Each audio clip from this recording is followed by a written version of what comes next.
এবার বাংলার জন্য তৃতীয় প্রার্থী তালিকা প্রকাশ বিজেপির। বীরভূম এবং ঝাড়গ্রাম দুটি আসনের প্রার্থী তালিকা ঘোষণা বিজেপির। বীরভূম থেকে গেরুয়া শিবিরের হয়ে লড়বেন প্রাক্তন আইপিএস দেবাশিস ধর, আর ঝাড়গ্রাম থেকে লড়ছেন প্রণত টুডু।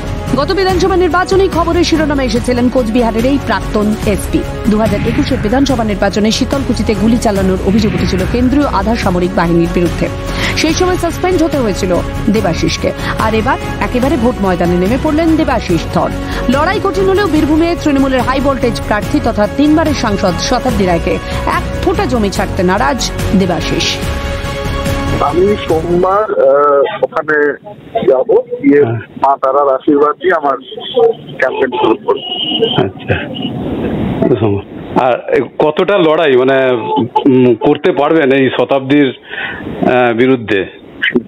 দেখুন, লড়াইটা তো লড়াই, কতটা কি সেটা তো পরিবেশ পরিস্থিতি এবং সময় বলবে। ঝাড়গ্রাম লোকসভা কেন্দ্র থেকে প্রার্থী ডক্টর প্রণত টুডু প্রার্থী হয়ে কি বলছেন তিনি? এখানে জেতার ক্ষেত্রে কতটা আশাবাদী আপনি? অন্য জগৎ থেকে এসে 100% আমরা আশাবাদী আছি যে আমরা জিতবো। হঠাৎ ডাক্তারি পেশা ছেড়ে রাজনীতিতে?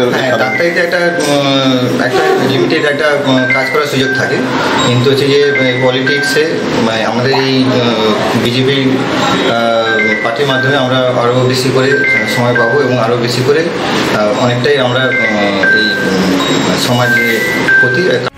বাংলা 40টি আসনের প্রার্থী তালিকা ঘোষণা বিজেপির। তুঙ্গে ভোট প্রচার।